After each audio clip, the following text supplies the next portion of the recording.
Welcome back to the channel. We're playing some Warhammer 40k Rogue Trader. Is there money to be made? Yes, hopefully there is. But anyway, we just finished the Aurora fight. And we're getting ready to leave world. We've leveled up. We've done some things. You know, I don't know. We'll move on and see what happens. I think everybody on the planet is dead now, so well, maybe not everybody, but most people.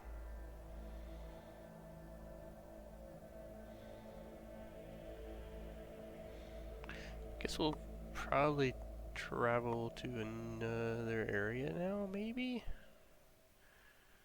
It's loading. It loads really slow. This last 5%, man. It's on a fast hard drop, too. I don't know what causes that.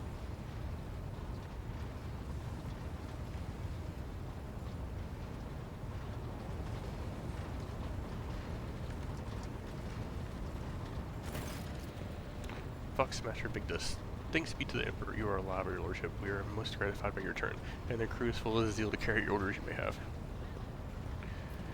Here can't what happened to the system's sun. Fox Master falters. Lord Captain, we saw a number of ships approaching the sun, black creations of a human make. Amalgams of sharp angles and edges, they surrounded the star, and then, my apologies, but I struggled to find the words that could describe that terrible sight. The Xenos made the sun vanish into the void. Drakari. You see Elvilar's expression changes as the shadows that they fall and he rubs his nipple, as if we do not have enough trouble in our hands already. The Xenos, enemies of humanity? A breed of the Eldari, the most cruel and devious of their kind. The design of their ship matches the description provided by the Vox Master. Like all Xenos, the Drakari are a blight on the face of the galaxy, but their technology is superior and is indisputable. They abhor and fear warp sorcery, which is why they rely on creations of their twisted intellect. And many of those creations are capable of things that may seem akin to sorcery to the unenlightened eye. The death of a sun is one example of what they're capable of. Are the Xenos in league?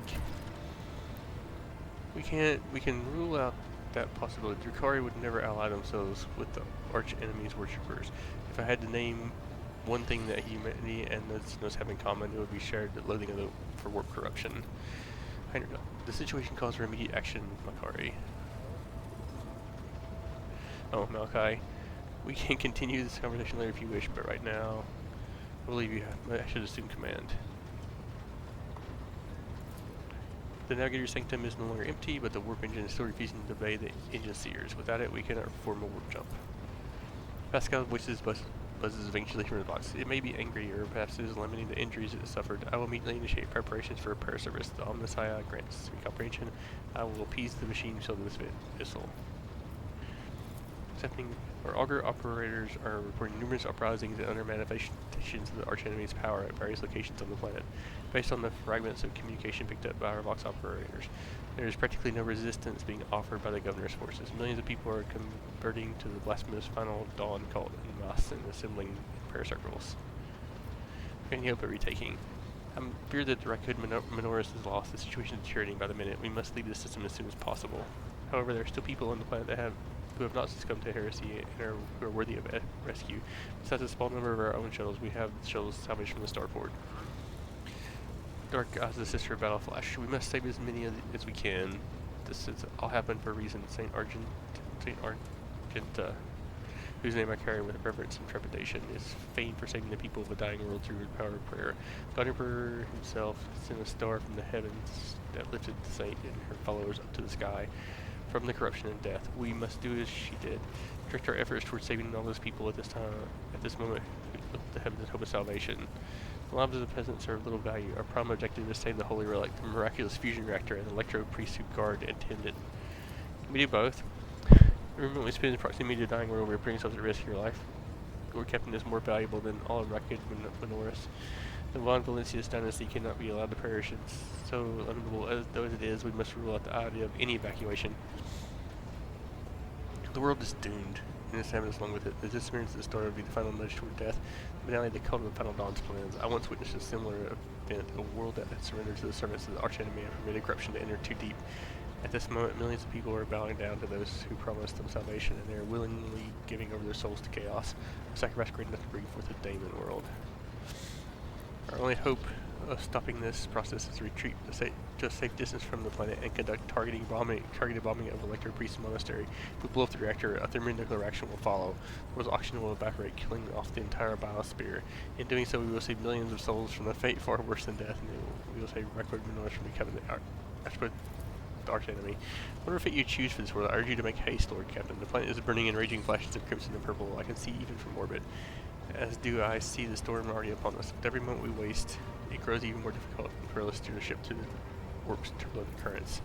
I'm with Leo on this. Enough talking. We need to get out of here while we still can.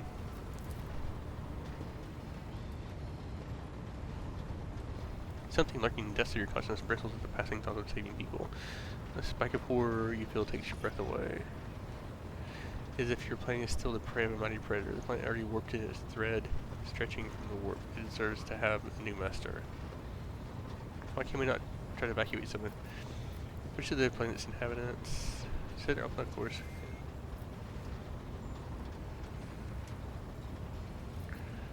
For the simple reason that the transformation process will soon become irreversible and our sole weapon against it is useless. The energy released from the bombardment could stoke the warp engines.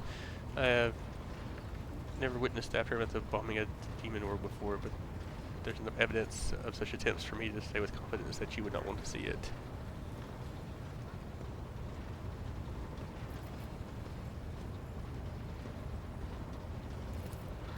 The nobles you rescued at Starport have given the coordinates of shelters where we could find surviving aristocrats and their families. As for Sergeant Malgore's troops, they will help control the crowds of frightening commoners to prevent the shuttles from being overloaded. Thanks to you, we've salvaged many shuttles from the starports we can now use.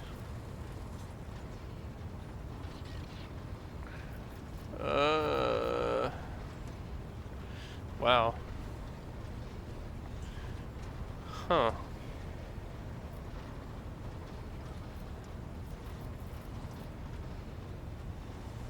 I mean, the fusion reactor seems like it could be useful. Seems like loading and transporting ship would cost us precious time.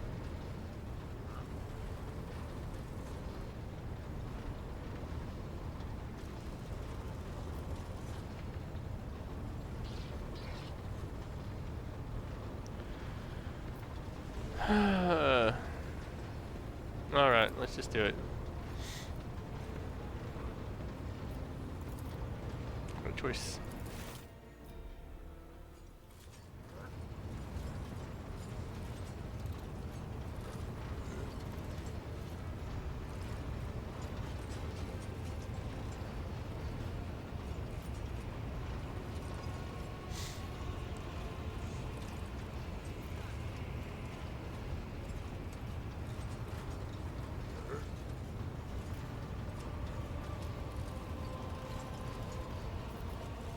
True, heed the word of...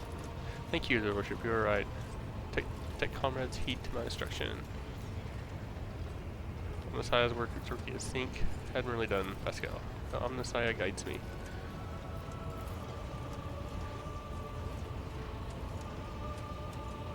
Please take your place as the conjugator. First explain what we're doing. Oh, I clicked the wrong button.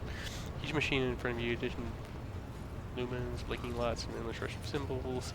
Typical reaction of a layperson when converted to the magnitude of Omnissiah's creation. There are numerous controls. You see the mouth of the Sarper gargoyle, same as the gate of the warrant chamber.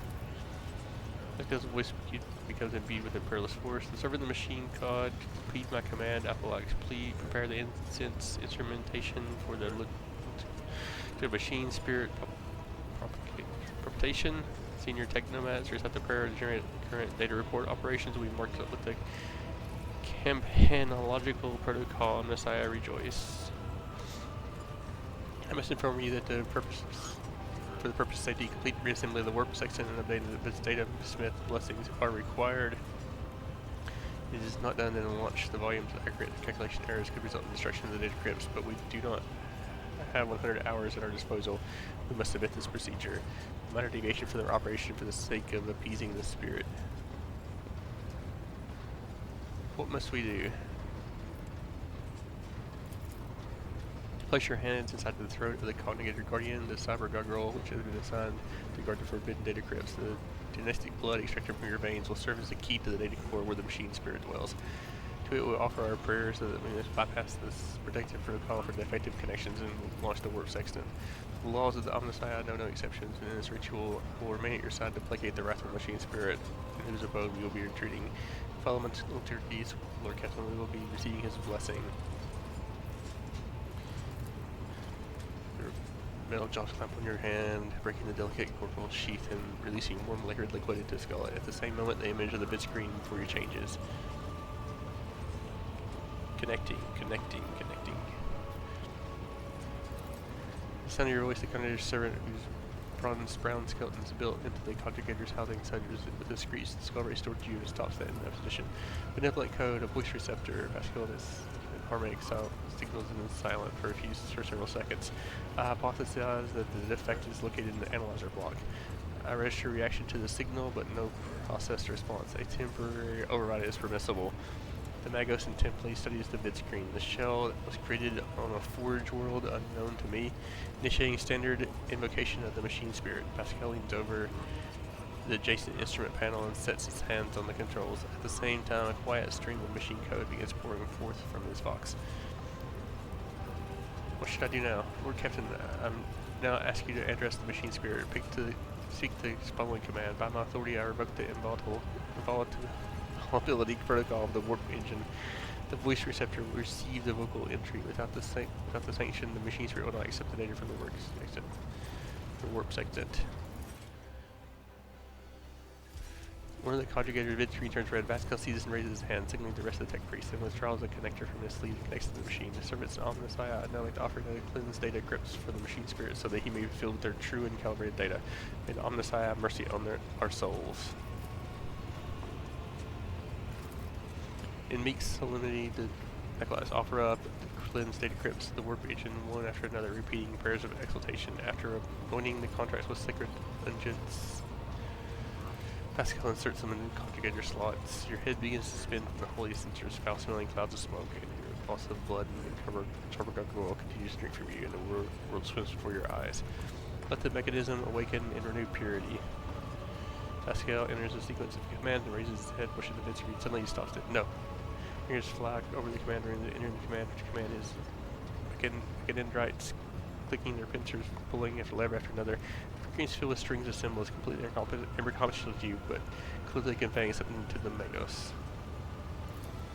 After a few seconds, one of the data crypts mounted on the conjugator begins to emit sparks. A moment later, another data crypt does the same.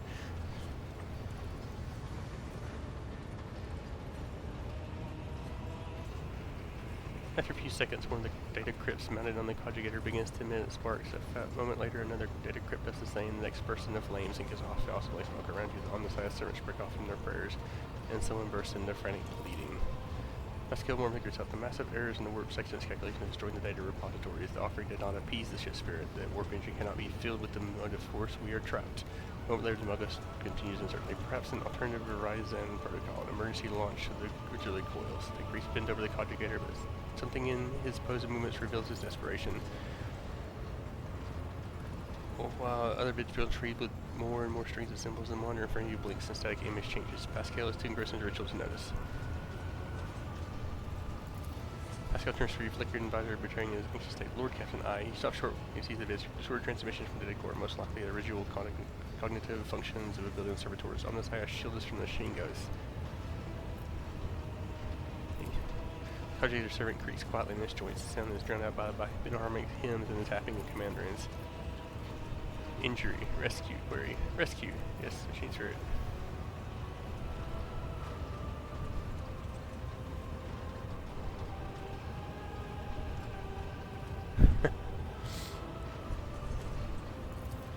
Captain, the excessive emotion in your command will render it unintelligible to. Pascal's next flush link goes unsensitized. He sees bid screens begin to stabilize one after another. The strings frantically galloping across the screen background are replaced with stable engines and regularly updating status reports. Only one monitor remains inexplicably red. Registering warp sextant activated. Registering data stream set. Registering 0 data errors found. Reporting the warp engine is ready for translation. I'm also reporting evidence indicating a Category 3 miracle fulfilling the criterion. Thou shalt witness the mechanism that toils in glorification of its function in defiance of deactivation. We're Captain Raver here. The crew is almost finished carrying out the orders given earlier. I just received confirmation from the engineering halls. I don't know what you did, but the warp engine is up and raring to go. We're ready to begin translation to warp, your lordship. Waiting for you to ascend the captain's throne, Lord Captain. May the Emperor protect us. Okay. Yeah. Well, we destroyed our first planet, so there's that, I guess.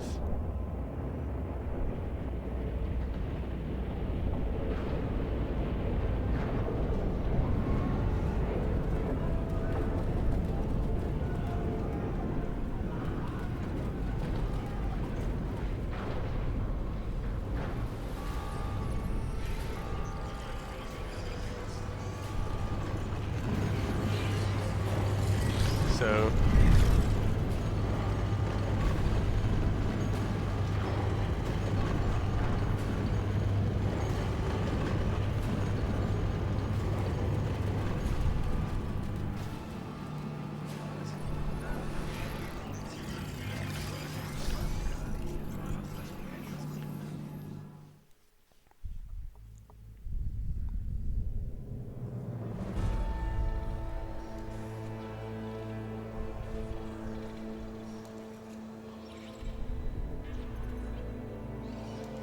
Von Valancia's flagship made its way out of the doomed star system. As the void ships plunged deeper into the Koronus Expanse, the rogue trader's subjects bid a formal farewell to the late head of the dynasty, Theodora von Valancius.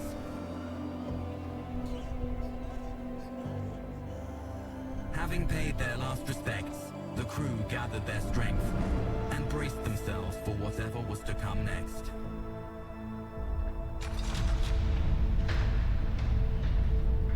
Oh.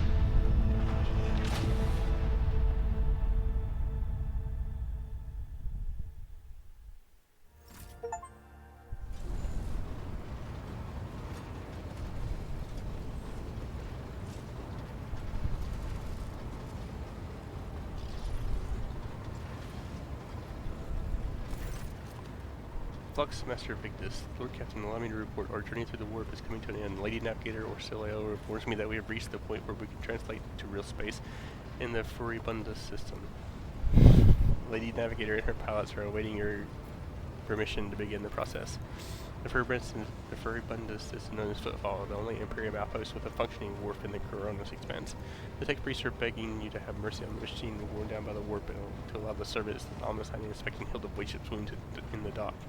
Prayers and rituals will take some time, in which our astropathic choir we use to establish a connection with the prime world of your protectorate, Dargonus, Janus, and Kieva Gamma.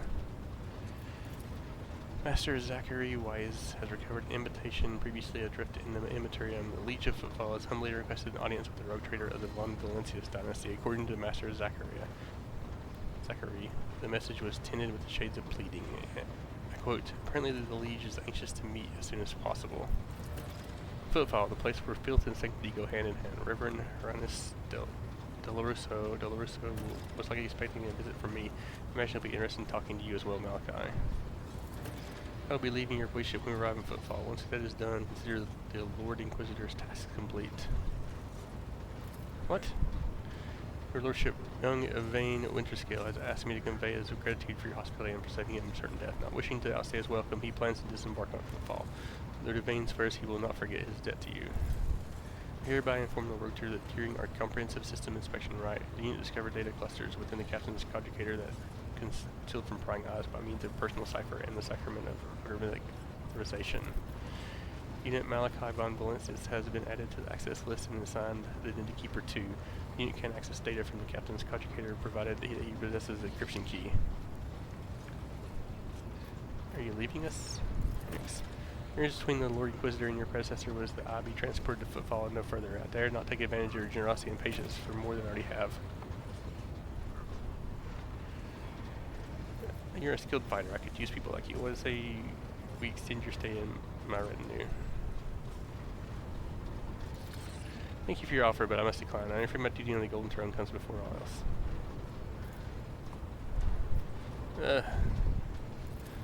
He is the head of the Drusian mission on Footfall and one of the most loyal, prominent clergymen in the sector. Paying him a visit is a good thing for your loyal servant, the Emperor to do. I assisted his mission before I joined Lady Theodora on her voyage.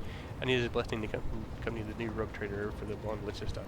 If you wish to have me aboard the voidship, I request that we meet the Reverend Hieronymus. Fur abundance is valuable due to its close proximity to the Mall, the gateway of the Imperium.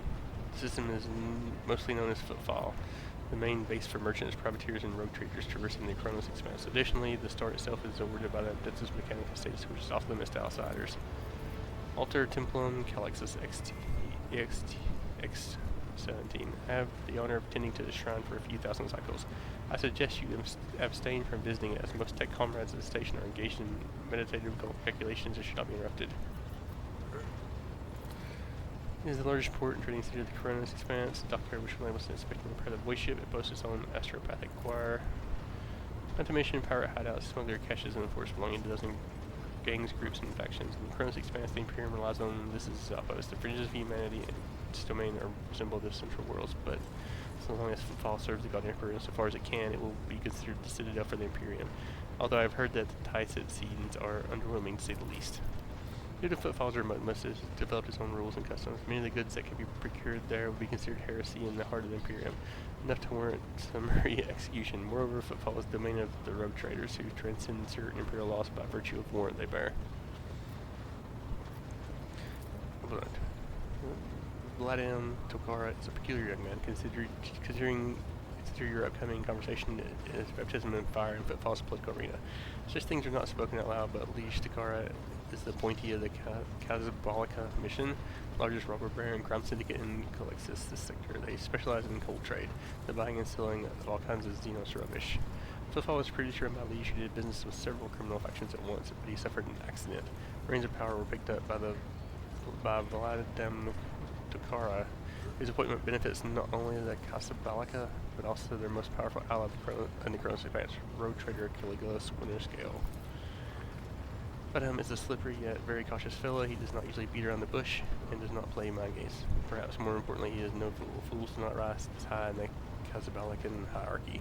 Keep this in mind. You are a rogue trader. You stand above him in status and with considerable power. Having said that, history has seen cases where the Casablancan barons cross swords with rogue traders and emerge victorious. Do not forget that and remain vigilant.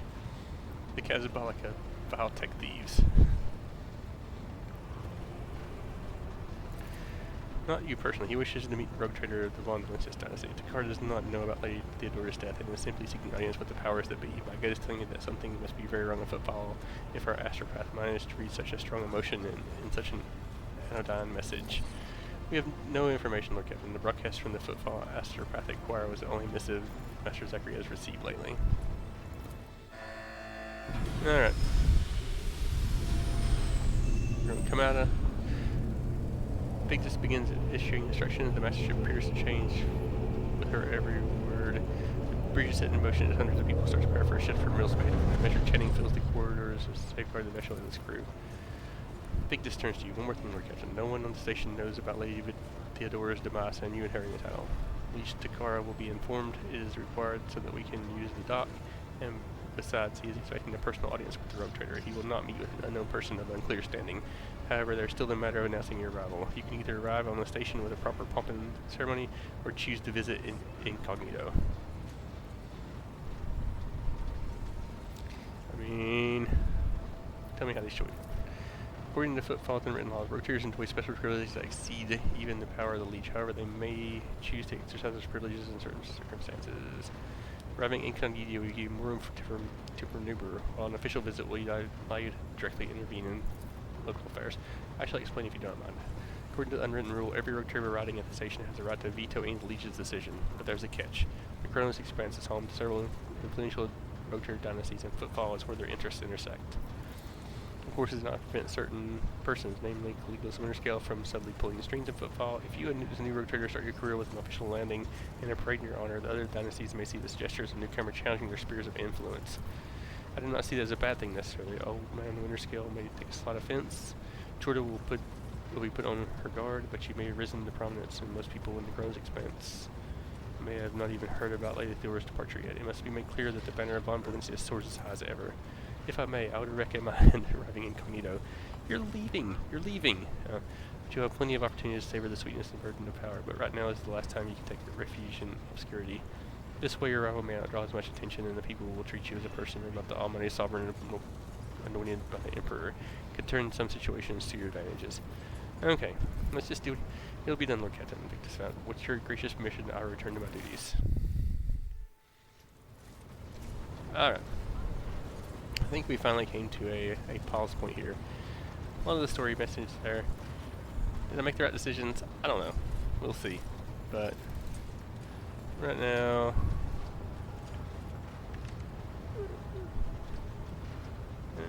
we're probably about what we can do. So we're gonna end it here. We're gonna